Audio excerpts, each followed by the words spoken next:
nin sheekha bari qiso nooga sheekeeyey wuxuu yidhi nin caalima oo ardaydu aad u jeclaayeen xerta aad u jeclay iska daa xerteen mujtamac oo dhan ba aad u jeclaa akhlaaq wanaagsan buu ilaahay siiyey taqwad baa ilaahay siiyey cilmi baa ilaahay siiyey alla ka cabsi baa ilaahay siiyey laakiin ninka wuxuu ilaahay ku hagaajiyey islaam kulul oo dabeecad adag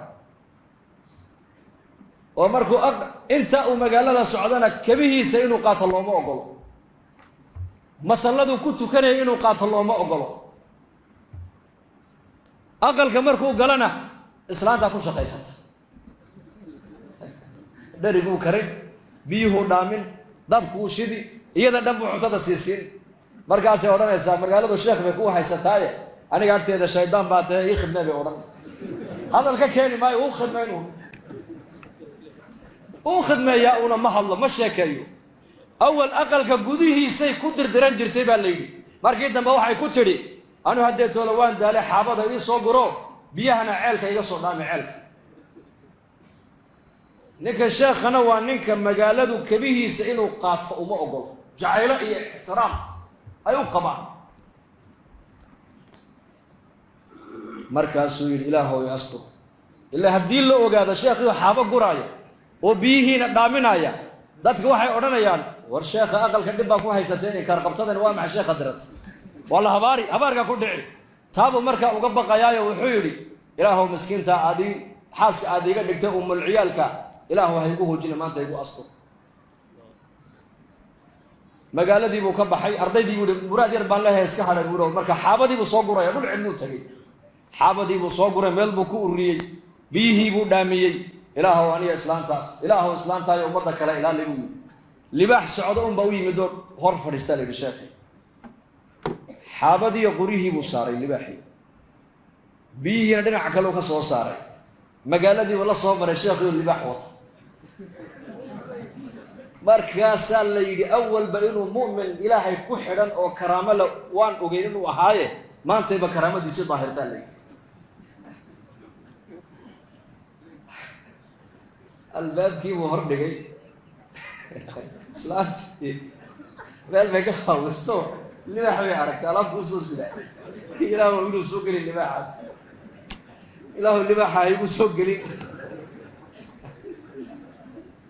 dibadiibuu marka libaaxii joojistay halkiibuu kaga dhaadhiciyay xaabadii biyihii libaaxuu iska socday isagaa markaa xaabadii aqalka soo geliyey biyihii buu soo geliyey markaabay ku tidhi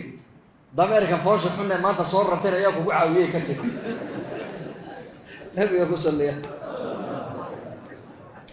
ina kayda kuna cadiim ilaahay baa sheegay soo maa hadda way arkaysaa indhahayga ilaahay inuu u gargaaray ninkaas maca daalika haddana ma sadaqayso waxay ku leedahay war dameer fool xumaad wadata maanta xagga ka keentay oo iska aamusay markaa muddo yar kadib islaantii baa ka dhimatay sheekhii maadaama islaantii ka dhimatay iyadoo aanan la ogaan dhibta isaga ay ku hayso dadkii iyo magaaladii baa isku tegay waxaa la war sheekha gabadh wanaagsan oo akhlaaq wanaagsan oo xaaskiisii hore kaloo lamida waa in loo doondoonaa gabadh wanaagsan baa loo keenay oo sheekha qadarkiisa garanaysa daadna ma aragtaanay markaasaa haye aqalkii baa loogu hooyey dee waxay tidhi way og tahay sheekhu inuu libaax soo raran jiray ma og tahay iyadna waxay leedahay sheekhu libaaxiyo wuxuu soo rari doonaa iyo maaragtaanay libaaxii baa biyaha iyo xaabada kuu keeni doona dee markaaba ta sheekh xaabadii iyo biyihi way naga dhammaadeene markaasuu dhib male iska fadhi insha alla ilaahay baa noo keeni dooneen dhulkii buu tegayey buu tegay libaaxii ma iman dee markaas isagii baa marka ay noqotay inuu xaabadiina soo guro biyihiina soo qaado markaasuu magaaladii la soo dhex maray warag inkaar qabtada sheekha aan u dhisnay ee sheekha rartay maxay ahayd oo sheekh libaaxiina may baa lagu yidhi wuxuu yidhi libaaxii islaantii hore iska lahayd buu nabiga ku salliya akhlaaqda allah hayna siiyay innaka yacni qisadaasi waxaan u soo qaatay haddii akhlaaq wanaagsan aada leedahay dadka ugu xaqle inay arkaan waa dadkee waa dadka guriga jooga caaisha radia allahu canha baa nabiga la weydiiye oo lagu yidhi nebiga akhlaaqdiisa ka warran baa lagu yidhi aqalka markuu joogo siduu ahaa marada ka googo'day buu nebigu karkaran jiray tidhi kabta ka go'dana isagaa gacantiisa ku tolani jiray neefkiisana isagaa maalan jiray annakana aqalka dhexdeeda adeeg waxaan u baahanay buu noo qaban jiray tiri laakiin salaadu hadday gaadhay tiri Caaisha nabigu salaadu uu soo bixi jiray bay tiri ninkeebaa maanta odhanaya intuu xaaskiisa ku yidhaahday ya hablihiisa aabba bal maanta nasta anaa dharigaynii karana muu jira aniga maanta dhari karinta igu daaya ma dhici karto waxaaban u aragnaaba ihaano inay tahayba inuu ninku reerkiisa u khidmeeyaa uu xaaskiisa u khidmeeyaa uu ubadkiisa u khidmeeyaa uu noqdaa nin adeegayo akhlaaq wanaagsan waxaan u aragnaaba nin doqon oo islaamtu ay ka adag tahay inuu yahay khuluq akhlaaqda nabigeena calayhi salaatu wasalaam qofkii ugu horreeyay ka markhaati kacay akhlaaq wanaagiisa waxay ahayn xaasaskii rasuulkeena u naxariis badnaa u dhibrin badnaa marka qiyamka wanaagsan buu nabigu mujtamaca la dhex mariyay mujtamaca reer Madiina wala fiirso inan dhalinyara ka kacay masjidka dhexdeeda gacantuu taagay yaa rasuul allah ana zinada halay fasaxa buu ma deyn karayay wallahi inna lillahi warbaha markaa buu nabigu ii daayay soo dhaw hala walaalaha kula dhasheen wayla dhasheen gabdha walaalaha wayla dhasheen gabdhaha walaalaha ayaa kula dhashay in xumaanta lagu sameeyo ma ka raali tahay markaasuu may waa ku dul dhiman buu habar yar ma leedahay waan leeyahay habar yaraha in waxa loola tagaa ma jecesha aad doonaysana ku fasaxo may waan ku dhiman buu dhimasha ka qaana marka aad jiri ii fasax zinada kaba soo qaad hadii zinadii lagu fasaxo ta aad ka zinaysan ragga halka fadhiya ama walaal ugu toosan tahay ama eedo ugu toosan tahay ama habar yar ugu toosan tahay sida adiguba haweenkaaga aad xumaanta raalli aad ugala ahayn ayakuna xaasaskooda iyo dumar iyo hablahooga iyo qaraabadooda gabdhaha qaraabadooda in xumaanta loola tagay yakuna raalli kala ma abu ku yiri rasuul markaa yaa rasuul Allah daba ii ducee markaa buu nabigu soo dhawow halkaa buu nabigu gacanta u saaray laabtiisa ilaahu qalbigiisa xumaanta uu ku haminayo kama sax farjigiisana ilaali dambigiisana ilaahu dhaaf rasuulku yiri وما أرسلناك إلا رحمة للعالمين أعرابي نرير بادية أيا مسايد كدنا عابدا ما يتوستاقو كاديسي مسكيت كعورات انتولا صوبة حيبكو كاديي مركب صحابته كويا عين مركب النبي يقول دعوه دافع النبي يقول دايا النبي يقول كاديدا حكو كلا قوينيني ماشو كو كاديي بيكبا كشوا النبي يقول إساقنا يقول يا رسولكم إن أعرابي يرير بادية ومقالة مدينة كعصب ولعل الله يابا إنه ويمد دين الإسلام كأنه برطو وحشود ولي أنا قلبي جيس حشود قليل إيمانك ولي قلبي جيس وسن قليل دين الإسلام كولي أنا وحبك الجرنين ومسكيت النبي محمد عوردي سكول صدح بحي كادنا كنت اللي جي مسكيت قدح ديدا أي النبي صحابة كلها ضافوا دايا السجن أنا يقول يادا ماشي كوك هذين بيك بدأ كشوبة مركب النبي كويل عليه الصلاة والسلام ألقوا مساجد ويان وعمل الله وتلقى لي إن الله اللي عبد كليه بس وعمل ظاهرة صلاة الله قلت كذا قرآن الله قلت حخرستا إلهي ما الله قلت حصوصتا إيكينا وحو كو أمري هل كيبو كو كادي بيك بنا كشبا إنما بعثتم ميسرين ولم تبعثوا معسرين بالنبي قولي أمة ديديي أصحاب تيديي وحا إلهي أدويدا وإني كيني إن هذا مدى حق أرد برسانة إن هذا مدى حق كو أتكيسان إلهي أدويدا إني كيني برسولك بشروا ولا تنفروا يسروا ولا تعسروا بشروا ورمضى خيرك وبشارية ابو النبي يقول لي ولا تنفروا ومضى خيرك هكفر حننا ومضى النحريس إلهي هكقوسن ومضى انفرار هكردن ومضى خيرك وبشارية وحاتر هذا خير بين ناس وسعداء زمن كان وزمن كإسلام قصون ولا نايي وزمن كالصحوات الإسلامي أي سعون يسي قف دين لا لدونيا قف دين يقانا لو باهي قفضا نمله أيا إيمان دون إن تلا أمد الله ديبتو عيد والبا أمده قان أقبني مايو أمد وحي قائد كدغني دونتا أمد إذا تقانو قيمله وإلهي رسولك ستقانا بشاري أمد خيرك وبشاري وعادر هذا خير بين نوص والسعودة حنون كان لشيء يو ماي إلهي بان هاي سنة دعاء إلهي نو أقبل يا صدقة بحينا إلهي نقاق هذا يا ضعفاء مساكين بان هاي إلهي نضيع مايو ومدى خيرك الله بشاريا ومدى وح كنحيا لو مشيك ومدى الرسول يسروا ولا تعسروا فضيدية ابو النبي قولي hadaad wax sheeg ummadda u fudaydi haddii talo ummadeed lagu dhiibo talada ummadda u dhibri buu nebigu yidhi walaa tucasiruu ha ku adkeen ummadda talada ninka ummadayda amar ilaahay ninka ummadayda talo u qabta ee u fudaydiyana ilaahu u fudaydi buu nebigu yidhi ka ku adkayana ilaahu ku adkay buu isaga yidhi mas-uuliinta zamankan imaa habaar baa ku dhacaya imaa ducadii nebiga u soconaysa ogow hadday talada ummadda ay adkeeyaanna ilaahay waa ku adkayn iyakana hadday talada ummadda dabciyaanna ilaahay iyakana nolosha waa u dabcinaya mas-uuliyadda ilaahay u dabcinaya ilaahay baa garabkooga galaya wa ilaa haddii kale ilaahay garabkooga ka baxaya iyakana marka dariiqad buu nebigu noo jeexay dariiqatu lxayaat la yidhahdo saad u noolaan lahayd buu nebigu kuu jeexay waddadeydii marka meel kale ha u leexan ayuha almuslim soo noqo ilaahay u soo noqo diintiisa wa ana hada siraatii mustaqiiman fattabicuuhu waa kaa jidkii toosnaa soo raaca la leeyahay toosan yahay waxwey cad ma le ilaahay baa raalli kaaga noqon oo nebigiisaa raalli kaaga noqon oo islaamnimada kolkaas sideeda aad u qaadato noloshaada adduunyadiiyo taakhira ku wada hagaagi diintu nolosha way fudaydin lidaalika nebigu calayhi salaatu wasalaam shaksi wuxuu ahaa diinta islaamka isaga lagaga daynayay buu ahaa markaasuu nebigu noola yimid akhlaaq wanaagsan dhaqan wanaagsan dulqaad badan sabir badan adkaysi badan naxariis badan dhibrin badan iska dhex socday dadka uu la cunayay iyaka uu la fadhiisanayay uu la safraayey uu la soconayey kii u yimaada ee la hadla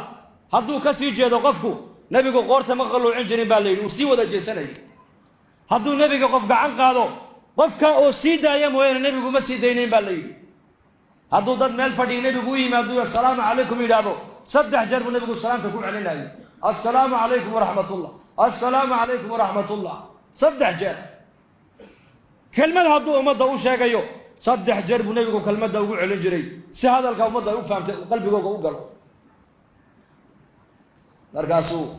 diintii islaamka oo dhan buu nebigu yihi taraktukum cala almaxajati albaydaa layluha ka nahaariha laa yaziiqu canha ilaa haalik dabaqad kastoo ummadda aad ugu jirtaa saaad u dhaqmi lahayd shareecadda islaamku way kuu caddaysay raacun bas taajirkii siduu tijaaradiisa u qaban lahaa way ku taallaa shareecaddeena mas-uulkii siduu ummadda xilkayga u gudan lahaa shareecadda way ku taallaa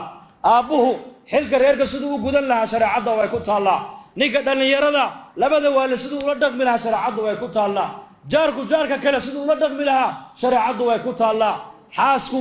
ninkeeda siday ula dhaqmi lahayd shareecadda way noo sheegtay qofka saacad aad wada safarteen saacadda aad la safarteen walaalkaas aad ula dhaqmi lahayd diintu way kuu sheegtay diin dhammaystiran maxaa layna siiyey diin dhammaystiran say diinta nolosheenna ku iman bay culimmadu leeyihiin waa inaan diinta ka shaqaynaa waa inaan diinta beernaa khayrka waa la beeraa waa laga shaqeeyaa maal lagu bixiyaa waqti lagu bixiyaa dhaqaalo lagu bixiyaa fikir lagu bixiyaa la qayliyaa oon la aamusin haddaad qaylido waa lagu iman haddaad aamustase waa laga aamusa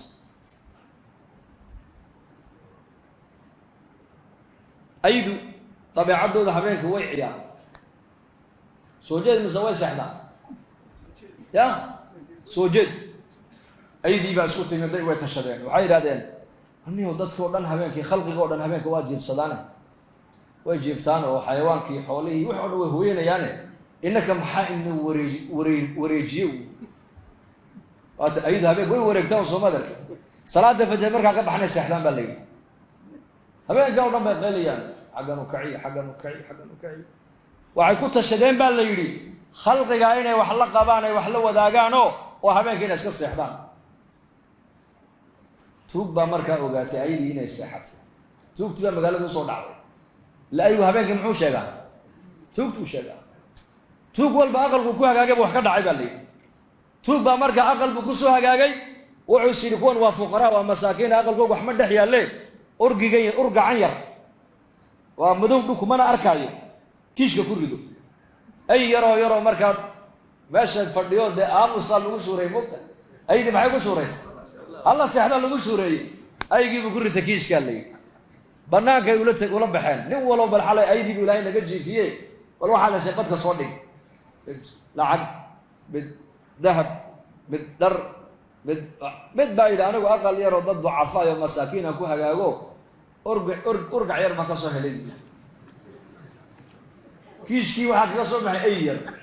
صوت تعب خسارة ما وحناقي وروان تعب خسارة وان تعب خسارة لو يا جعبو كجبي أيدي فأول كم وعلى أيدي يقول لك جبان وقعان جبان أيدي ويمي دوي القرآن كي هبان هورلا جاري هلا ناخذ ده بيقول صليا ومحل لوجا نقوم بالليلو وحيد وحويري قيل ذهبين كي أن قيليني أنا كان الدم بينه هيد ومدنا الدم بيهيد اسمع أيها المسلم والله حق انك كأمصاب النبي يقول والشيطان أفلم رسولك باطل كما تميل والبكم مغضى هذا الدعاء نقول إن لم تكن داعيا فتكون مدعوا هذا هذا مدى خيرك أقول يارين هذا شرك الله أقول ياري أقول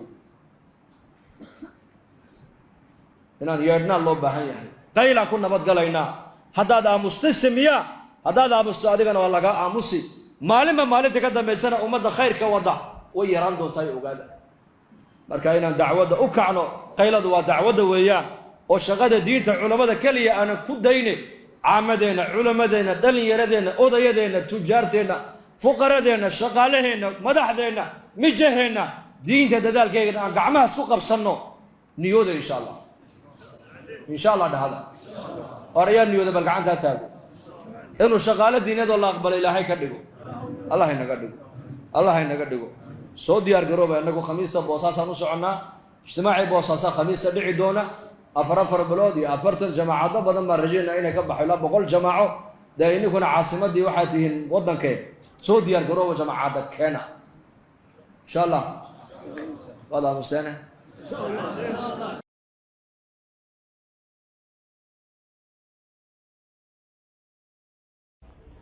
نبا هذا كون روحه reer bani israa'iil buu ahaayo muslim buu ahaa aakhirana waa rumaysnaa laakiin caasi buu ahaa dembiila oo dembi badan oo acmaal saalixa aan lahayn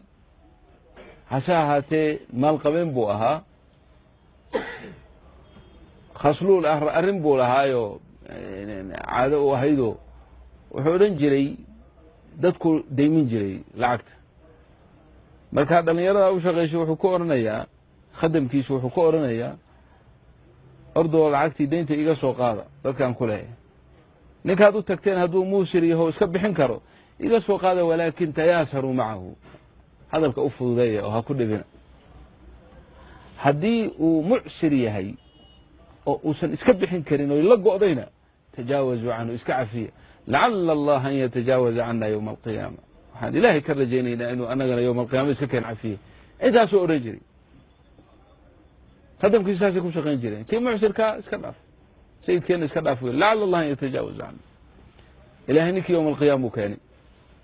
wuxuu yidhi maxaad camalood saalixood haysataa waxba ma haysto maa cindu aya camal saalix ilaahu arrintaasaan lahaa buu yidhi oo maxay ahayd dadkaan lacag daymin jiray oo xoolahayga daymin jiray oo markaa haddii uu muusir yahayna tayaasaru macahu baan ku odhan jiray shaqaalahayga hadduu mucsir yahuusan iska bixin karinna tajaawazuu canhu lacala allah an yatajaawaza cana baan odhan jiray ilaahay wuxuu ku yidhi naxnu awlaa bihada mink annaga ayaa karamkaa iyo wanaagga kaaga awlaysan tajaawazuu can cabdii addoonkaygana iska cafiya adkhiluhu ljanna jannada hata waxba ha fiirinina hada karam allah caza wajal bilmucaamala ayiba mucaamalada wanaagsan beri dhoweydna anoo maka jooga masjid yaroo meesha aan degannahay xaafadda casiisiya ayaa salaaddii casarkiina tuji dhahe waan tujiyey masaajid wey kitaab meesha yaalla oo fadaa'il ulacmaal ku yaalla oo acmaasha fadligeeda ka sheekaynayay ayay dhaheen sheekhii imaamka noo ahaan jira noo akhri jiray adna noo akhri kitaabkii baan akhriyay xadiidkaanaa soo baxay uguma talagelinba xadiidkaan akhriyay waan akhriyey oo xogay tacliiqaasaan ka bixiyey in ilaahay wax weyn dhigay tajaawuska iyo fadliga iyo ixsaanka bayna annaas in ilaahay subxaanahu wa tacaala khayr fara badan uu dhex dhigay oo jannadiiba ay ku geyn tii baan ka hadlay nin baa istaagay wuxuu yidhi yaa sheekh ويا جماعة كلهم أشهدكم أن لي على فلان ابن فلان مقعد شيء 80,000 تجاوزت عنه لعل الله أن يتجاوز عني يوم القيامة waxaan idinka markhaati gelinayaa buu yidhi hebel 80 kun baan ku leeyahay oo inaan ilaahay dartiisu cafiyey in ilaahay anigana i cafiyey igu duceeyey caafa allahu canka wallahu akbar baa layidhi waa loo duceeyo ku kala isna istaago wuxuu yidhi anigana hebel baan lacag ku leeyahay wa ana cafawtu canhu kadalik anigana waan cafiyey kii cajiib buu sheego wuxuu saa u yeelay aan u yeelay buu yidhi waxaan ka baqay buu yidhi haddaan hoosta aan naftayda uun aan arrinta ku siraysan lahaa oo ninkii odhan lahaa waan ku cafiyey waxaan ka baqayaa buu yidhi naftu waa naf shaydaano inay igu soo leexato hadhow bukhligii war waxaan maca wada cafin kar ha isrogo war waxaan ma wada cafin kartide marka saasaan idiin markhaati geliyey buu marka hadalka insha allah waa igu dheeraaday maqsuudkii ujeedada insha allah ilaahay khayr allah idin siiyo kulanka wanaagsaneed isugu timaadeen diinta ilaahay aan u dadaalna insha allah kulley sheekha baabu tashkiil iyo khuruuj fii sabiili illaahi iyo sidaad wakhtigiina u ratibi lahaydeen bayna addiini waaddunya bayna alxayaati waalaakhira sheekha insha allah inoo yarmarin doona oo dee kolley aana ka munadimka yaana ka hor dhicine laakiin waxaan insha allahu tacaala kulligeen aan saaka aan halkan isku waaninaynaa naftayda baan ka bilaabe in aakhira ay ahamba shay kuu noqoto in aad saalix mustaqiim salaadaada dikrigaaga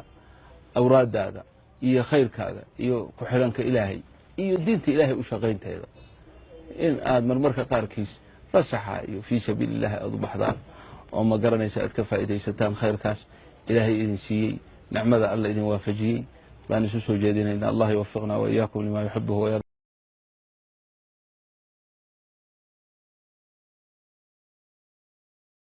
qisas fara badan baa ilaahay qur-aanka inoogu sheegay qaar boqortooyaa lagu ibtileeyey boqortinimadii la soo daristay diintooda kamay leexin waa nebi suleymaan calayhi salaam qisadiisa akhriso haddaad leedahay anigu madax baan ahay oo zamanka ninka madaxu diinta islaamka inuu ku dhaqmo dadkiisana uu ku dhaqo way adag tahay haddaad leedahay nebiyullaahi suleymaan calayhi salaam qisadiisii baa qur-aanku kuu qayxee dhegayso akhriso oo culummada weydiiyey boqor 40 nin adduunka u soo talisay nin ka mid a ayuu ahaa waliba mulkigiisu ma ahayn mulkigan bini aadanka keliya ay haystaan mulki rabbaaniya buu ahaayoo ilaahay baa siiyey oo waxaa ka mid a mulkiga nebi sulaymaan khalqiga adduunyada ku nool oo dhan baa la hoos keenoo loo sakhiray dabaysha ayaa loo sakhiray cafaariidda iyo jinka ayaa isaga u shaqaynaysay shayaadiinta ayaa aqaladana u dhisaysay badaha intay u dhaadhacaana jawaahirta iyo dhaymanka u soo saaraysay hadalka shimbirahoo dhan buu nebi sulaymaan uu yaqaanay wa qaala yaa ayuha annaasu cullimnaa mantaqa atayri wa uutiinaa min kulli shay ina hada lahuwa alfadlu almubiin waxushira lisulaymaana junuuduhu min aljinni waalinsi waatayri fahum yuuzacuun xataa idaa atow calaa waadi nnamli qaalat namlatun yaa ayuha annamlu idkhuluu masaakinakum laa yaxtimannakum sulaymaanu wajunuuduhu wahum laa yashcuruun fatabasama daaxikan min qawliha boqortooyaday ilaa halkaa gaadhsiisa maxaad u malayn quraan hadlaysa hadalkaygii la maqashiiyey war boqor noocay adduunka ma jira ma soo maray may hadduu soo marayna waa sulaymaan calayhi salaam cid kale maaha nebi sulaymaan nebigaas mulkiga intaa leeg ilaahay siiyeyna ilaahay daacaddiisu ma dhaafin ilaahay dikrigiisa ma halmaamin hal maalin keliya qur-aanka ilaahay ku sheegay fii suurati saad waxaa la yidhi farduhu aad u jeclaa dabcan fardahana waan jecellahay fii kulli zamana farduhu waa shay qaaliya fardihiisii uu ku geli jiray ayaa sidaa loo soo hormariyey baa la yidhi saacaddee saacaddu ilaahay dikrigiisa uu samayn jiray wasabbix bixamdi rabbika bilcashiyi waalibkaar saacaad waxaa jira ilaahay lala munaajoodo waa gellinka hore iyo gellinka dambe weeyaan waa inuu qofka muuminku gartaa saacado waxaa jira ilaahay uu noo jideeyo la doonayo inaan adduunyada intoo ka imanno masaajidda soo galnoon ilaahay u dhowaanno ilaahay la munaajoonno saacadii dhikriga uu sameyn jiray rabbigii la munaajoon jiray ayaa fardihiisa sidaa loo soo hormariyay فقال إني أحببت حب الخير عن ذكر ربي حتى توارت بالحجاب ردوها علي فطفق مسحا بالسوق والأعناق وكي لا قرآن كوكو شيء فرده بالهرمري وحوري فردها هذه هرمرسان وحي إيقام مشغوليا إلهي حسكي بيقام مشغوليا بيولي ذكري أن إلهي حسكيسا أن قلبك مركان ذكرنا أن كم عن سنة أي إيقام مشغوليا كل قود يسوع علي يقول يسوع علي كركا كوضا جرى يعني وحلي وحي طاعد إلهي كم مشغوليا النبي يدو قورتك قوينيا إنك صلاة دان تكنيني إمسا جربا دكانة دينو نغا مشغوليا دكانة دينو ولي ما بحنا نكيبا أبحيو أورانكار الدكان كاسي مرة لي مركان صلاة دا قلان كسهويا إلهي درتيبا أبحيو مجرى ما دعي كرتا ما دعي كرتو فرضه سي وكو حرقون جري ولي بجهادك وكو قال جري أيا مركز سيدا الله هرمريي وحي كم مشغوليين وقلبكيسي أي اللوسيين معانكي مركو إلهي حصوصنا وقلبك كم مع سجري اللوسيين مركا بيقول يقول سعلية إيه سعلية بيقول وما داعي سعلية والله سوى لقبت قورتك وذا قوي بيقول إلهي بيقول مشغولين ضاعت دي سيئ مركا حداد مدح تهينا مدح ذا وحال الدنيا إني كد إذا نبي الله سليمان عليه السلام ملكك أنت اللي يقول هايستي حق إلهينا وكوجتي حق بني آدم كان وكوجته وكو إلى ليبا ليدي حق إلهينا ما تضيعن حق بني آدم كأيكول هاينا ما تضيعن وعونا كبحي أدونك يسقوا نبي ومرسل إلهينا ورالك ياهي هذا القرآن كإلهي كل شيء استقامة مركا حتى طبقات كستو مسلمين تكمل كل قلة هاي سادين توقسقنا لها الدليل بلغوها يا دليل هذا بكانا تهينا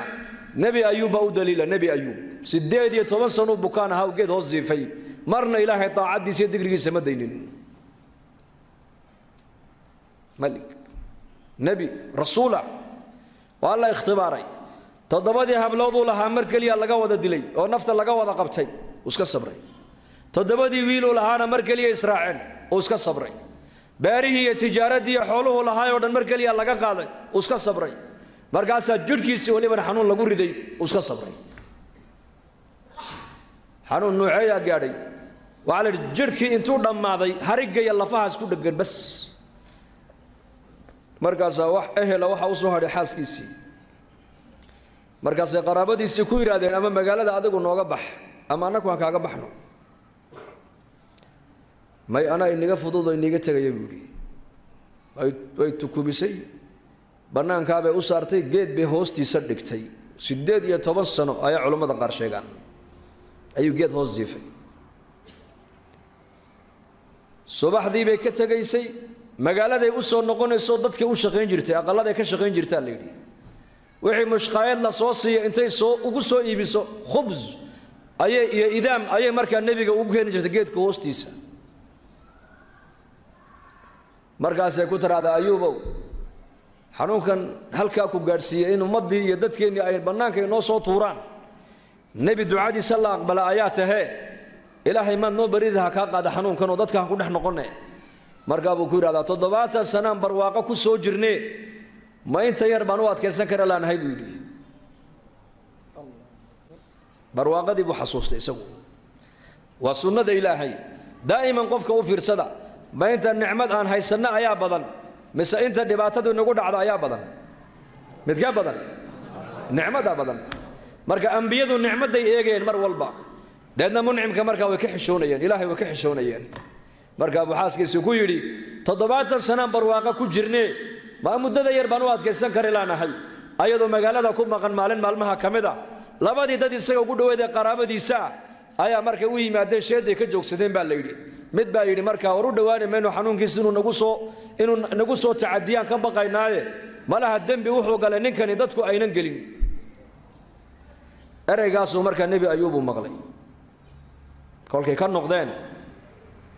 ayuu gurguurtay deedna meeshuu ku xaajoonayay markuu ku soo xaajooday geedkii uu ka yar dhaqaaqo xaggaabuu uga dhaqaaqay halkaabuu markaa ku ducaystay baa la yidhi ducadiisana waatan qur-aanka ilaahay noogu sheegay fii suurati alambiyaa وأيوب إذ نادى ربه أني مسني الضر وأنت أرحم الراحمين أيوب عليه السلام ربي جيبه ودواقي وربي جيبه لما ناجوده وقيل دان درتو مركبه وحيري إله أنا قد بقى سو قادو إتابته هذا كنا كون نحرس لك وكنا حرس بدل ما ته إله نبكى إيجا قاد بويري إلهي مركبه دعاء سواك أقبله بالليل هل كي وجوجي باللغور اللقطة هذا اللقطة كله اركض برجلك سديد يتبصر ننجي فيو حنون سنة أود الجركيس كل جرتا يقول كمركو هراتي بيو وكذا كاني كراه وأودي يعني هذا هو أسباب تلك هالي ويان أنا كابيها صوصارين لقطة هذا يرضى قاجي بس أسبابتن الدنيا نركينا أردن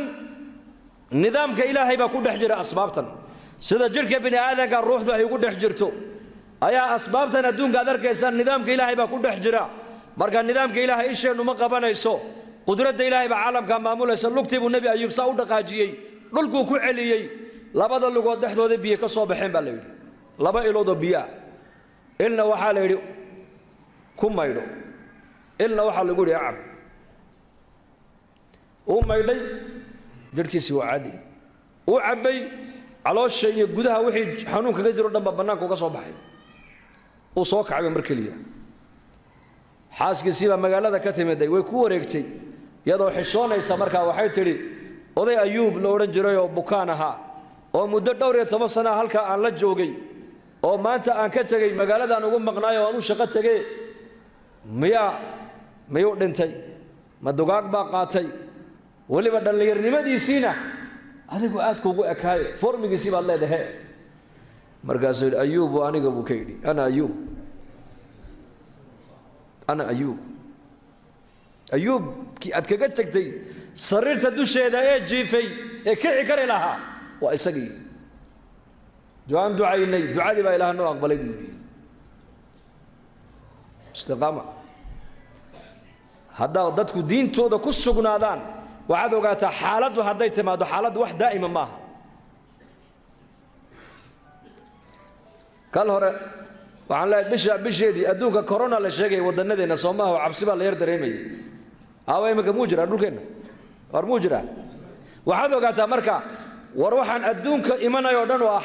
xaalad bay dhaadin eeshiyan luqada arabiyaduna waa al ahwal ilaahay baa keenay marka ahwaashan sida adiga lagu abuuray ayaa xaaladkan adduunka bini aadamka la soo darsaayana ilaahay baa abuuray barwaaqada ilaahay baa abuuray abaarta ilaahay baa abuuray xanuunka ilaahay baa keena caafimaadka ilaahay baa keena amniga ilaahay baa haya colaadda ilaahay baa keena mar waxayna soo martay magaaladeena Hargeysa maanta nabadda aad ku haysataan reer Hargeysa ilaahay ugu xamdiyo qul alxamdulillah dhahada mar waxaan imid anigu daanta xagga wixii ka xiga magaaladani hal qof una socon hal qof dameer iyo ay uu dhulka naga soo baxaysa qalada dhexdooda maantana ilaahay fadliga dhinac walba waa ta magaalada u ballaaratay madaaristi macaahidi masaajidi ganacsiga da shukriga in la badiyo Sooma oo ilaahay ku mahadino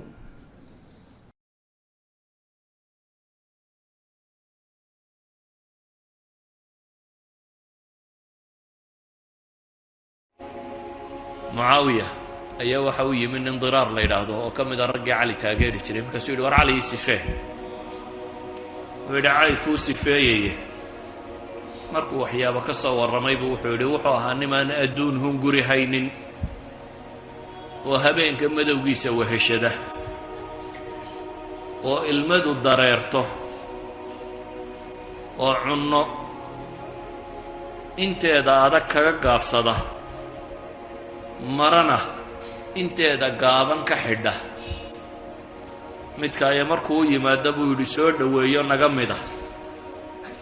laakiin weynayn iyo cabsi aanu ka qabno haddana aanan la hadal. waxaan ilaahay uga markhaati kacayaa buu leeyahy inaan arki jiray habeenka madow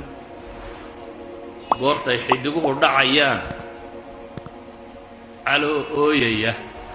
oo gadhka ishaya oo ilmadu dareerayso oo sidii nin bahalqaniinay oo kale u ooyaya oo le yaa rabbana oo ilaahay subxaanahu wa tacaala baryayoo leh adduunka la hadlayo ilaya tacaradat ilaya tashawafat ilayi tacaradti adduunow maanaad sukay soo bandhigtay maanaad sukay soo muujisay aniga kayrkay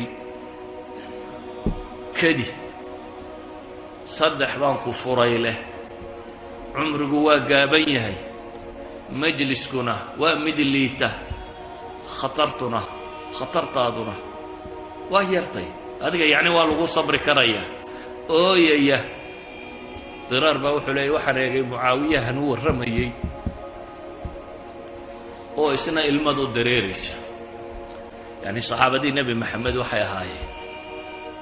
kuwaasi uu nebigu ku lahaa kun fi dunyaa kaannaka gariibin aw caabir sabiil kaannaka gariibun aw caabir sabiil war adduunka ku ahaada sidii mid jid goynaya ama gariib ku ah.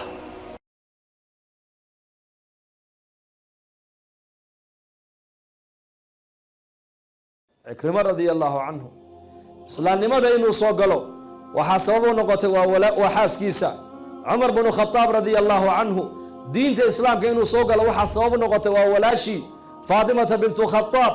maka markii la jooga cumar seefta intuu soo qaatay buu yidhi maanta aniga moxamed weeyaan ama moxamed baa magaalada maka joogi ama aniga unbaa joogi isagoo dariiqa ku sii socda nebiga calayh salatu salaam meeshii uu joogay sacd ibn abi waqaas baa ka hor yimid uu ku yidhi yaa cumar xaggeed u socotaa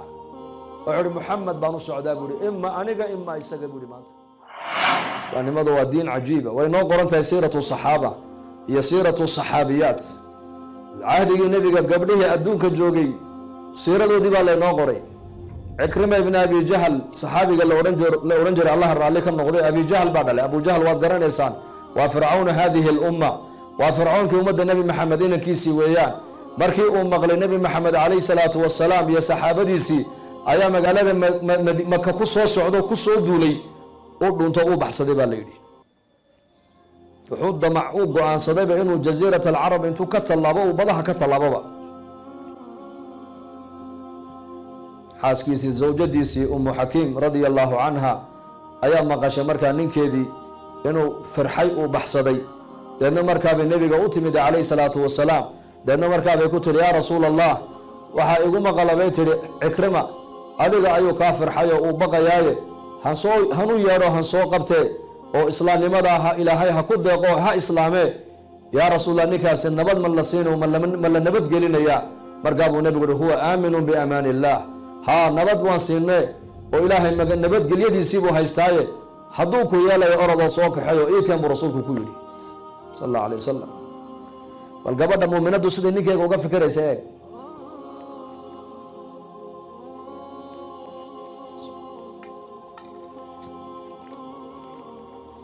ghulaamkeygiiba soo kaxaysatay ghulaamku waa addoonkeygii baa markaa jidka intay ku soo jireen ayuu damcay inuu faraxumeeyo markaasay sasabtay ku tidhi waxaad doonaysa waan kuu yeelaya horta meel hangaadhno reer markaa carbeed bay ku soo weecatay markaabay tihi ninkan waa addoonkaygii inuu dariiqa igu qasbo igu faraxumeeyo rabee ii qabta bay tidhi markaas loo qabto waa loo xidhxidhay way soo socotay baa la yidhi waxay soo gaadhay shaati albaxr badda xeebta ayay timid markaa cikrima ibn abi jahl oo halkaa doon ka fuulay oo doontii uu fuulayna baddii ayaa kacday baddii baa kacday ninkii naakuudigii doonta waday ayaa yidhi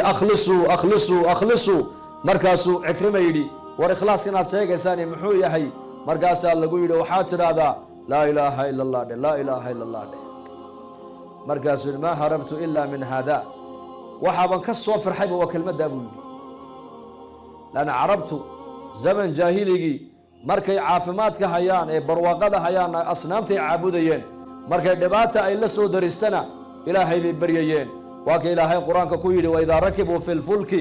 dacwu llaha mukhlisiina lahu ddiin falamaa najaahum ila albari idaa hum yushrikuun mar alle markay maaragtaan maraakiibta iyo doonta ay fuulaan ee badaha dhexdooda maaragtaan dabaylaha iyo baddu ay ku kacdo ilaahay bay baryada u badhaxtiraan baa ilaahay yidhi ilaahay keligii bay baryaan laakiin berrigii markay yimaadaan ee cagaha dhulka ay dhigaan ee nabad ay dareemaanna shirkigii iyo gaalnimadii bay ku noqdaan baa ilaahay yidhi dabeecaddaasi waa dabeecad basharku ay ka siman yihiinoo markay barwaaqadana bini aadamku way qooqaan maalinta bini aadamka la yar qabtana ilaahay bay ku soo ordaan waana sifadaasi waa sifo xun weeyaan ma wanaagsano qofka muuminka iyo gabadha muuminadda sifada lagama rabe ogaada qofka iimaanka leh muuminka waxaa la doonayaa barwaaqada markaad haysatan ilaahay ku shukri dhibaata hadday kula soo daristana waa loo sabraa waa la adkaystaa cikrimo marka dadkan ula socdan oo wada gaalo mushrikiin bay ahaayeen markuu yidhi war ikhlaaskaad sheegaysaan muxuu yahay markaasaa lagu yidhi war laa ilaaha illa allah dheh wuxuu yidhi anigu kelmaddaa baaban ka soo baxsaday buu yidhi kelmaddaa baad ka soo baxsatay ha deedna markabkiiba doontiibaa la soo celiyey xaaskiisiibuu markaa ugu yimid oo halkaa u taagan umu xakiim radia allaahu canha wuxuuhi maxaa ku keenay markaa bay tidhi adaan kuu socdaa inaad naar ka badbaadid baan doonaya anigu dee waa lay dili lagu dili maayo waxaan kuu geynayaa muxamed calayhi salaatu wasalaam muxamed calayhi salaatu wasalaam rasuulka ilaahay ayaan u tegey oon ku idhi nebi allow cikrimo ayaa kaa baxsaday ina abi jahal ee nebi allow ninkaa hala nabadgeliyo uu ku nabadgeliyey nebigu calayhi salaatu wasalaam isagaana ikaa soo diray weliba nebi maxamed fikraddaad ka haysata maahayn sidaad moodaysee basharka ilaahay abuuray waa shaksiga ugu dulqaad badan ugu naxariis badan ugu dhibrinta badan ugu xidhiidhinta fiican haddii la yidhahdo qaraabo iyo dad hala xidhiidhiyo waa shaksiga ugu xidhiidhinta wanaagsan hadday dulqaad noqotona waa shaksiga basharka ugu dulqaad badan hadday noqoto maaragtaane baarinimona waa shaksiga bini aadamka ugu baarisan hadday noqoto maaragtaane naxariisna khalqiga ilaahay abuuray waa ka ugu naxariis badan nebi maxamed sal alla alay slam waa u sheegtay markaa deedna waa isoo kaxaysay inta soo sasabtay dhexdaa markay marayeen ila waa xaaskiisiiye oo isagu wuxuu isleeyahy waad qabtaayo waa xaaskaagiiye meelaha markay dhexda marayeen buu yar tamcayo deedna markaa bay ku tiri ha ii soo dhowaan wuu yaabay oo waa maxay oo hiblaayo ma tihiin ha oo ninkaagii maanan ahayn ha oo xaaskaygii waan ahay laakiin ma tihin cikrimow adigu hadda mushrik baa tahay aniguna gabadh muuminadoo muslimaan ho ima soo dhowaanaysid bay ku tidhi gabadh mu'minadoo muslimada ayaa nahay markaa ima soo dhowaan karaysid iimaanku qalbigooga marka uu galo cidday xidhiidhinayaanna markaaba way garanayeen cidday goynayaanna markaaba iyaku way fahmi jireen lanna kelmaddan laa ilaaha ila allah muxamadun rasuulullah shuruuddeeda ayay markaaba tilqaa'iyan asxaabta nebigu ay baranayeen ay fahmayeen waxay tidhi waryaa joogso islaantaadii waan ahaa hadda miyaa may hadda waxaan ahay gabadh muuminadoo muslimada adiguna nin mushrik oo gaala baa tahay ilaa aad ka islaamaysa ima soo dhowaan karaysid markaasuu yaabay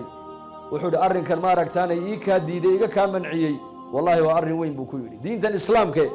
ee iga kaa dhabaysa wallahi waa diin weyn buu yidhi markaa bay ku tiri weliba kii qulaamkee addoonkaagii ahaabaa dariiqaa damca inuu igu faro xumeeyo halka reerka hadda aan sii marayna buu iigu xidhan yahay tiro waa la i xidhxidhay intuu u yimiday buu qoorta ka gooyey baa layidhi markaas cikrima markaa muunan islaamin uu dilay ninkii baa layidhi magaaladii madiina magaaladii nebigay u keentay calayhi salaatu wasalaam markii nebiga loo keenay calayhi salaatu wasalaam nebigu uu soo dhoweeyey cikrima waa abi jahl inankiisii weeyaan ayaana soo tashkiiliyo diinta islaamka ugu yeedhay waa zawjadiisii tacaawunka labada qof ee maaragtaani qoyska ka dhexeeya waxa ugu weyne ugu muhiimsan xidhiidhka ilaahay baa la rabaa marka hores inaan isku tacaawunno inanka maanta waxaa laga yaabaa labada qof markay isguursadaan boqorshaha ugu horeeya ka tashanayaan waa maxay aqal han dhisanno haye ciyaalkiina way noo dhasheen soomaha han korsanno haye wax han barno haye han dhoofinno haye mustaqbalkooga dambe ha ka fikirno tacaawun way fiican tahay lama diidayo inaad ilmahaaga wax bartaa oo ilmahaaga aad u tacabtaa lama diidayo diinta kuma diidano oo nebigu sal alla alay wasalam saxaabiga waa kii ku lahaa reerkaaga intaad ka tegi lahayd si cadow iyakoo fuqaraaya ودتك دور سنايا وحكاك خير بدن بو نبي كو خير بدن يكو أغنياء وبني آدم كباهدو ذا كديقتون إن تكتك كو خير بدن بو نبي كو يري سعد بن أبي وقاص مركو حولها يقولن هو ذبحيو حبحين بو نبي كو يري وكلا رين وحنا نلبح وحنا قبلها هاجي وبدكاga u reeb nabigu ku yiri sallallahu alayhi wasallam marka inaan ubadkeena u shaqeyno ma diidaysa diinteena islaamku laakiin tacaawunka ugu horeeya labada qof markay isguursadaan ugu horeeya ee la doonay inay ku tacaawunaan ay ku heshiiyaan waa ilaahay xarigiisa inay wada qabsadaan inay diinta ilaahay ka wada shaqeeyaan inay diinta ilaahay bartaan laana adduunyadan meel la degan yahay maaha adigu waa dhiman ninkaaduna uu dhiman ilmahaagu way dhimanayaan meesha loo socdo waa la wada tagayaa waa aakhiro sidaad adduunyadan ehel u ahaydeen haddaad doonay inaad reerkaaga iyo ubadkaaga aakhiro ehel u noqotaan inta adduunyada la joogo waa in ilaahay daacadiisa iyo diintiisa lagu dadaalo taasaa marka asal gabadh saalixada oo salafkii ka mid ahayd waxay ninkeeda ku tiri ninkeedii markuu subaxdii maharadii iyo kasbigiibuu u baxo uu sii socday markaa bay ka daba hadashay war maa baxday haa waan baxay buu ku yidhi markaa bay tiri dhegayso fariin baan kuu sheegaya ittaqi llaha fiina bay ku tiri ilaahay nagaga cabso alla nagaga baq aniga ilmahayagaas aniga caruurteedaas gaajada adduunka waan u sabraynaa laakiin naarta aakhira u sabri kari mayne luqmad xaaraan aqalka iga soo gelin bay ku tiri hooyo mu'minad saalixad murabbiyad ka fikiraysa mustaqbalka ubadkeyga waayo hadduu ninkaagu aad tiraadidu lacagun noo keen lacagun keen meeshaa doontaba ka keen oo lacagun keen haddaad tiraado oo lacagtaasi isagana dariiqay ka soo gashaba uu aabba yeeli waayo oo wixii hortiisaba soo maraba hafyowga uu soo siiyo uu adigii ku siiyo ilmahaaga siiyo reerkaasi waxay noqonayaan aqalkaasi awalan macsiya ka soo bilaamaysa macsiyo laanna risiq kasbi xaaraana hadduu aqalka soo galo ubadkii iyo reerka oo dhan waxaa ka bilaamaya guriga macsiya ka bilaamaysa iyo tuqyaan iyo gaalnimo risiqa xalaashu daacaddu ayuu qofka u kiciyaa daacadda ayuu dhalaa daacadda iyo barakadu nolosha geliyaa risiqa xaaraan ubadka iyo reerka ku soo galaana baa la yidhi dadka macsiyadu ku dhirigeliya macsiyadu ku kiciyaa ilaahay ka baq bay ku tidhi aniga ubadkaygaas maarki gaajada adduunka waan u sabraynaa waan u adkaysan karaynaa waa maalmo yar laakiin cadaabka aakhira u adkaysan kari mayne luqmad xaaraana aqalka ha iga soo gelin bay ku tiri ilaahay ka baqo innakana maanta dee xaalkeenu halkuu maraya waad iska ogtiin ii sheegi maayo mar haweenka gabdho saalixaad oo wan wanaagsan oo ilaahay ku xidhan oo muuminaadana way jiraan oo masaajidda wallahi intay yimaadaan ama culummada ay la soo xiriiraan ragga culummada weydiinayo oo ku leh ninkaygii ma tukadee maxaan ka yeelaa ubadkaygii ma tukadaana maxaan ka yeelaa ninkaygii masaajidda ma imanaya maxaan ka yeelaa gabdho dareenkaa qaba way jiraan laakiin maanta inteenna badan maanta xagga khayrka waa ku yarnaho xagga sharkaan u badannahay maanta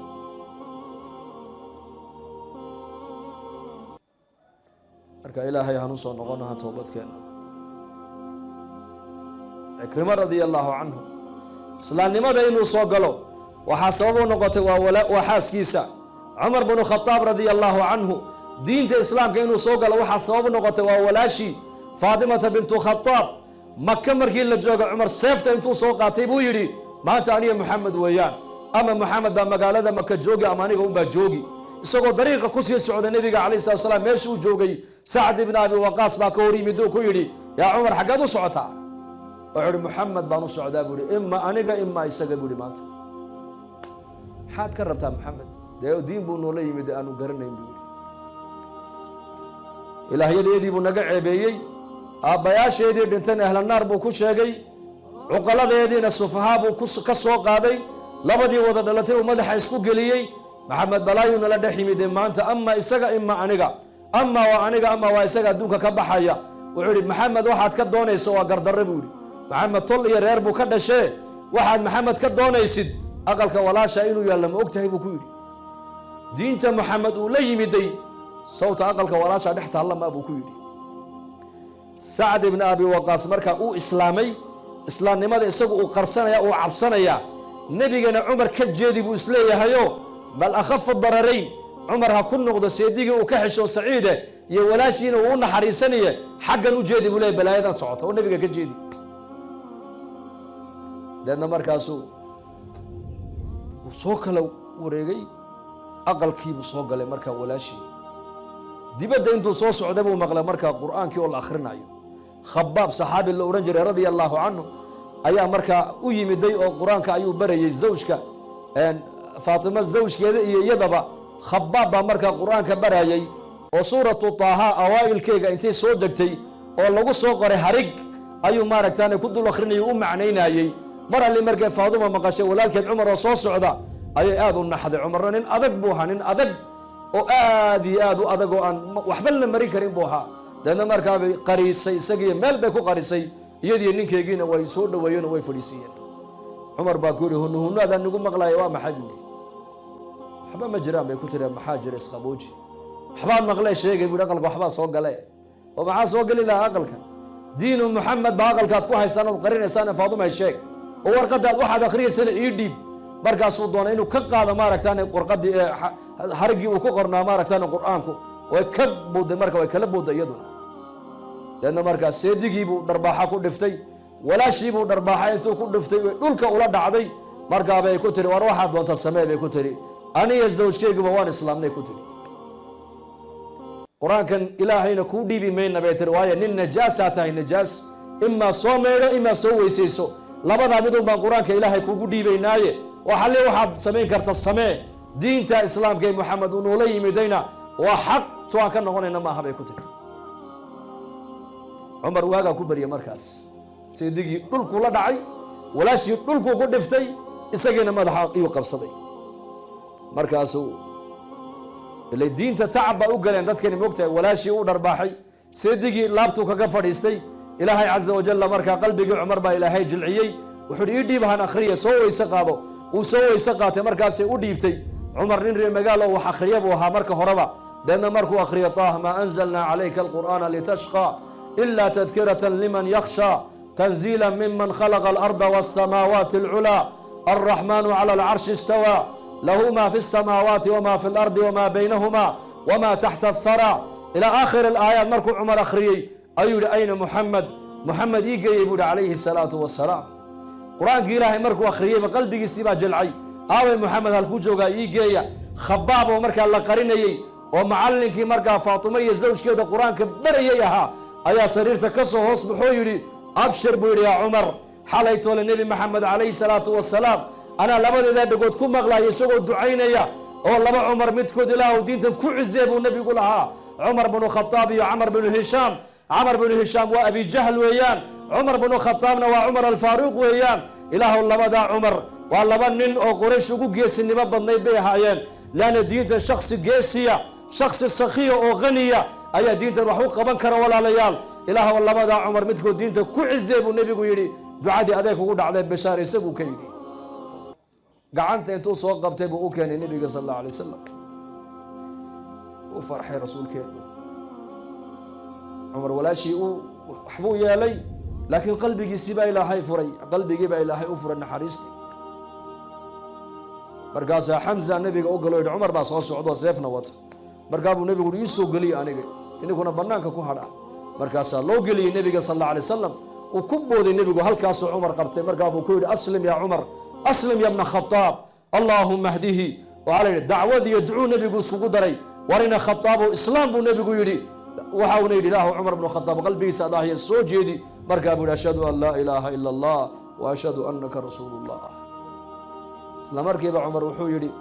muslimiinta markay maqleen cumar waa shahaadanaya takbiir bay ku dhifteen markaa buu yidhi yaa rasuul allah xaq ma ku taagannahay mise kuma taagnin waan ku taagannahay ayakuna baatil ma ku taagan yihiin quraysh mise kuma taagna way ku taagan yihiin xaqa la qarin maayo maanta wixii ka dambeeya bannaanka usoo saar buu ka yidhi cizigii islaamkaa bilaabmay yaana u sababa haweeney faatimata bintu khataab radia allahu canha maalintuu cumar islaamay islaamkii cizi baa u korodhay maalintuu cumar khilaafada islaamka uu qabtayna diintii islaamka adduunka ku fido cadaaladdiiba adduunka o dhan gaadhay dowrkaasay dumarku diinta ka soo qaateen dowr cajiibaa diinta ku leedihiina ogaada saa darteed guryaheenna yaan diinta ku baranaynaa guryaha dhexdoodaan ubadkeena diinta ku baraynaa gurigaaga adoo joogaa la rabaa ilaahay inaad xidhiidh fiican la yeelato jiil fiican inay soo baxaan waxa u sababa waa haweenku inuu hagaaga jiilalka soo socda inay naga xumaadaan ee lumaan waxa u sababa waa haddii haweenku naga xumaan inaga lumaan mixwarka dhanba wuxuu ku wareegayaa waa haweenka laanna ilmuhu inta badan ma aabuu la joogaa mise hooyada hooyuu cilaqa laleeyahay ilmuhu inta badan hagaagga aada hagaagtaan bulshada oo dhan baa hagaagi bay ka dhigan tahay haweenku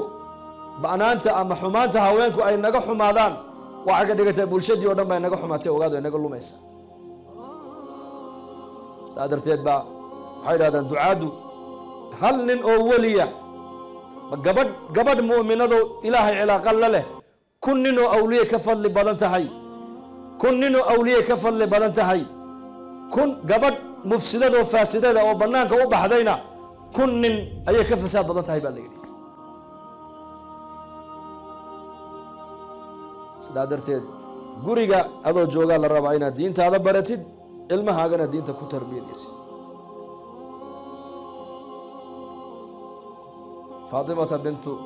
faatimata bintu muxamed radia allaahu canha aabbaheed muxamed calayhi salaatu wasalaam baa waalid u ahaa yaa ka sharaf badan gabadhaas maalintay dhimanaysayna dumarkii reer madiine korkooda taagnaa waxay kula dardaarantay korkeeda taagnaa sariir baa meydka lagu qaadayaa markaa sariirta bannaanka loo saaro meydka dhaqdhaqaaqiisa ayaa maaragtaane la arkayaa waxay ku tidhi meydkayga raggu inay arkaan ma rabiye tala keena bay ku tidhi meydkaygaad ku qarin lahaydeen hadda waa bacda mawtihaa bay ku leedahay yaanan meydkayga dhaqdhaqaaqiisa la arkin innakana maanta haweenkeennii waxa suuqyada fadhiya ee wax iibinaya waa gabdhaheennii waa la yaabay dee nacashkan un baa naqaana annaku ee qofka la dul saaraya isagoo dhaqdhaqaaqayana la arkaya nacashka lama naqaano asmaa bintu cumays radia allaahu canha zawjadii jacfar ibni abi aalib oo ardulxabasha markaa hijradii ka soo noqotay oo ardulxabasha ku soo aragtay naxashkan qofka sariirta lagu dhex ridaya maradana lagu dul xidhaya ku soo aragtay ayaa tilmaamtoo tiri nacash caynkaasaan ku soo arkay ardulxabasha markaabay tiri cali iyo inamadayda iigu sheega kaasoo kale aniga ha la ii sameeyo ha la ii diyaariye kii baa loo sameeyey cali iyo xasan iyo xusein zawjkeedii iyo inamadeedii iyo kaa maydhay waxaa la yidhi cali baa maydhay faatima oo inamadeedaa maydhay iyo kaa qaadoo laxashka ku dhex riday iyo kaa marada ku dul xidhay kolkaasay bannaanka ula soo baxeen iyadoo meelna ka muuqan markaasay dumarkii reer madiina u ducayn jireen ee odhan jireen faatuma ilaahay qabriga ha u nuuriyo adduunka dusheediina wayna astureen ahlalbeytka nebigu nebi maxamed reerkiisu sida gabdhuhu loo asturan wayna bareen annakoo dhinsanna meydkayga way noo qarisay tiri faatuma innakana maanta gabdhaheenni maanta ka warrama inaku maanta intiinan khayrka dhegaysanaysa intii diinta iyo khayrka iyo diinta jeclayd ee diinta danaynaysay baa tihiin laakiin maanta gabdhaheenni ka warrama maanta gabdhaheenni muslimaadka ahaa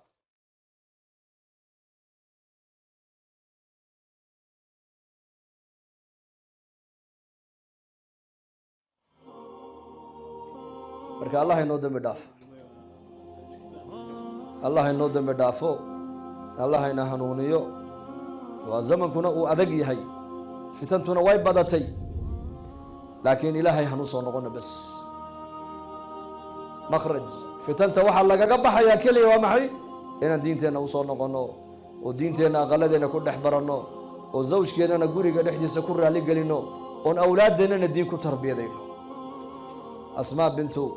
yaziid bay ahayd gabadhii saalixadda ahayd inanteedii markay dhistay ay gelbinaysay hoynaysay ku tidhi dardaarankama dambaysaan ku siin bay ku tidhi dhegayso cushkii aad ku jirtay waad ka baxday cushku waa aqalka buulka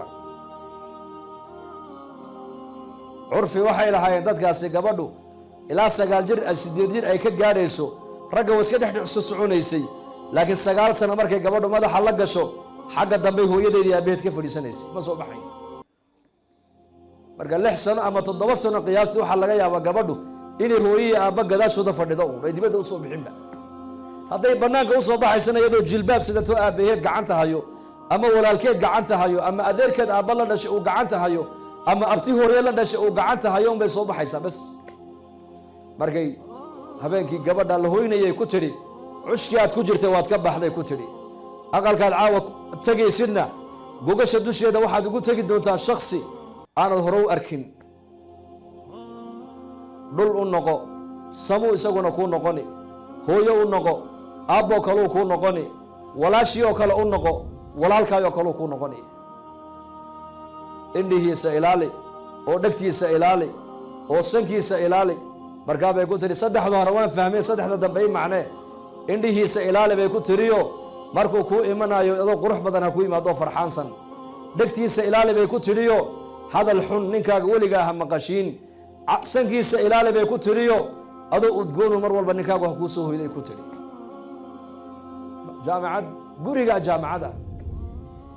gurigaa jaamacada. asmaa binti abi bakar, cabdillaahi bnu zubayr radia allahu canhum markii lagu soo duulo xajaaj ku soo duulay ayay ku tiri dacnii ucaaniquka, ii kaale bay ku tiri maanta kula macaanaqoode. ciidan 8,000 oo ninba ku soo duushay baa layidhi oo ku soo socota. waa dagaalna wuxuu u bareedhay haddeetoole isagu. waa cabdullaahi bnu zubayr bnu cawaam. asmaana waa ina abi bakar weeyaan daata nitaaqayn. maalinta abi bakar iyo nebigu godka ay ku jireen waa gabadhii u adeegaysay nebigii abubakar cuntada u keenaysay weeyaan. geesiyad shujaacad ah. markaas ay ku tiri dacnii ucaaniquka bay ku tiri hooyo ii kaale bay ku tiri han kula mucaanaqoode. xajaaj sow kuguma soo duulin haa haddaad adduunyo doonaysana isku dhiib dee diintaada iibso. laakiin aakhiro waxaan kuu sheegayaa nebi maxamed iyo abibakar iyo cumar dadkii wanaagsanaa eed ka soo jeeday arki maysid bay ku tiri ugu bit waad khasaartee. haddaad diin u dagaalamaysidna bay ku tiri jihaadka ku dhimo hana soo noqon bay dhabarkana ha soo jeedin. marxaba markaabay isku dhejisaan layidhi. waxay ka dareentay dharka hoostiisa wuxuu gashaday biro. markaabay ku tiri birtana hoosta ka gashatay maxay tahay? wuxuu yidhi inay igogooyaan maan ka baqayaa buui. hadday i dilaan waa ciidan 8,000 waxay u soo duuleen. intaan karaya waan dagaalami. markaan dhacana waxaan islehayay inay ku googoynine hooyadaa maydkaaga ha garataan islehay buui. markaabay tiri neefka mar haddii la gowraco harika siibistu neefka dhintay may saamaysaa? ma saamayso. halkaa waxay tihi fuulaynibaa kaa muuqata iska saar bay ku tiri dagaalka gal. siduu u dagaalamayay 18 maalmood buu halkii ku dhintaa la yidhi. siduu u dagaalamayay keligii. asmaa binta abi bakar. dad waxay soo saareen taariikhdu ay ka yaabtay siday ahaayeen. marka insha allah inakuna han dadaalno oo guryaheenna diin han ku camirno oo awlaadeenna qur-aanka han barno oo dacwadda han ka shaqayno oo jamaacadada noo imanaya han istiqbaalna insha allah. soo diyaar ma nihin insha allah. allah inagu anfaco. hada wabillahi towfiiq. sala allahu calaa sayidina muxamed.